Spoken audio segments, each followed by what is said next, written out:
boys and girls, this is Mrs. Viviana with today's reading lesson, and today we're going to talk about conclusions. Now, conclusions are using information from the book and things we already know to figure out what we're supposed to learn. So that's drawing a conclusion. So you'll remember earlier this week I read Red Eyes or Blue Feathers. So I'm going to use the information in this book. Remember all those animals using their colors in different ways? I'm going to use what I learned in here, and I'm going to think about what I've learned, and I am going to read Chameleon, Chameleon by Joy Cowley, and photographs are by Nick Bishop. So this is another informational text, and that's got some true information, so we have real photographs. So Nick Bishop is a photographer, and he's done a lot of animal books. I have a couple in my classroom library with snakes and lizards. He's a really good photographer, so these are real pictures, so keep that in mind when we read. And I am going to read this. We're going to think about how chameleons use their colors to stay safe. And this is this week's big book, so it has the table of contents in it. We're going to read Chameleon, Chameleon today, and then in a couple of days I'm going to read Amazing Animal Bodies to you. The chameleon rests in his tree. His skin has peaceful colors.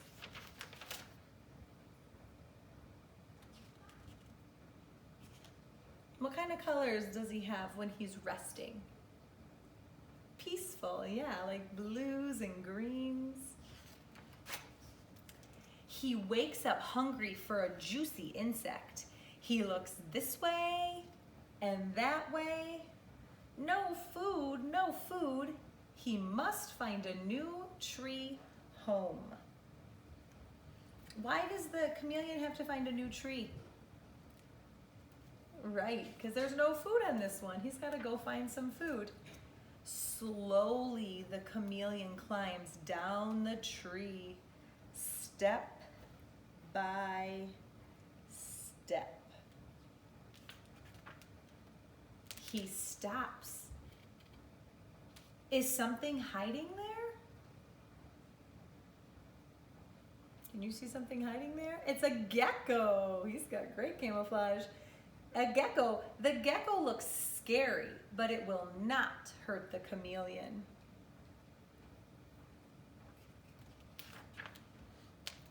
Step by step, the chameleon creeps to the ground.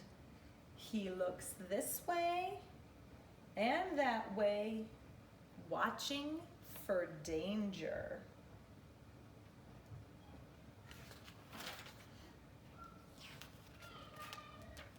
What is this? It's a tiny chameleon. It is not dangerous. What is that?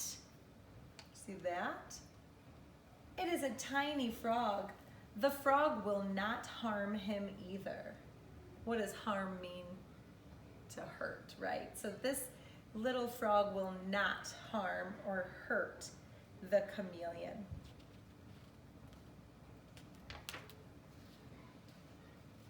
Something hangs from a low branch.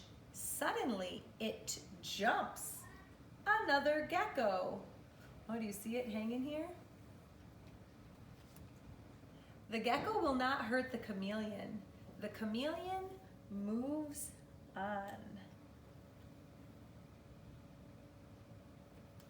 So what kind of animals has the chameleon seen on his journey so far? That's right, a gecko, a frog, and then another gecko. Were the geckos the same? No, this one was brown and looked like a leaf. This one is brown and looks like a tree. So there are different kinds of geckos. But he's moving on. What's this? A scorpion. Watch out, chameleon. The scorpion's stinger is poisonous. Carefully, the chameleon creeps past.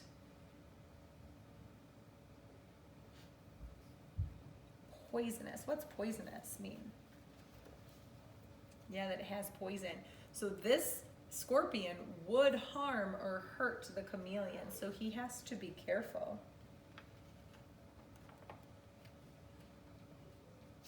At last, the chameleon finds a new tree. He is safe again.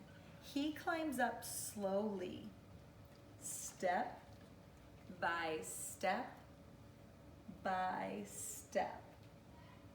I'm going to reread this page. I think the author used some really interesting words like at last. At last the chameleon finds a new tree. He is safe again. He climbs up slowly, step by step by step. So at last tells me that it was a long time. And all this space between step by step by step, the author is using words to tell us how slowly that chameleon moves. That's interesting. Is there food in this tree? Yes! The chameleon sees a big caterpillar.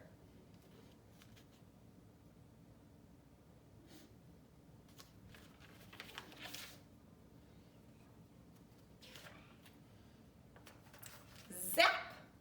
Whoa, look at that. That's the chameleon's long, sticky tongue, and he's already got the caterpillar and it's coming back.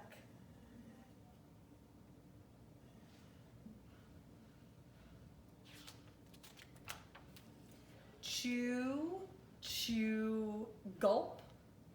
Something is watching. Another chameleon lives in this tree. Her skin is dark with angry colors. Go away. Ooh, how are these colors different than the chameleon's colors? Yeah, the chameleon's has a peaceful colors, and these ones are angry colors. Those angry colors tell him to go away. But the chameleon greets her with bright colors. Ooh, look at, he's changed. She sees that he's friendly, and then she welcomes him with pale colors. So no longer angry colors, she's got pale colors or lighter colors.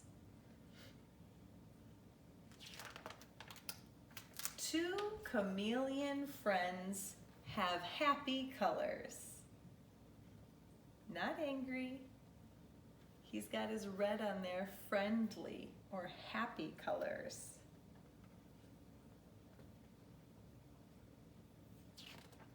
Those colors, the color change made her realize he was friendly. So they're using those colors to communicate. I remember that from last story.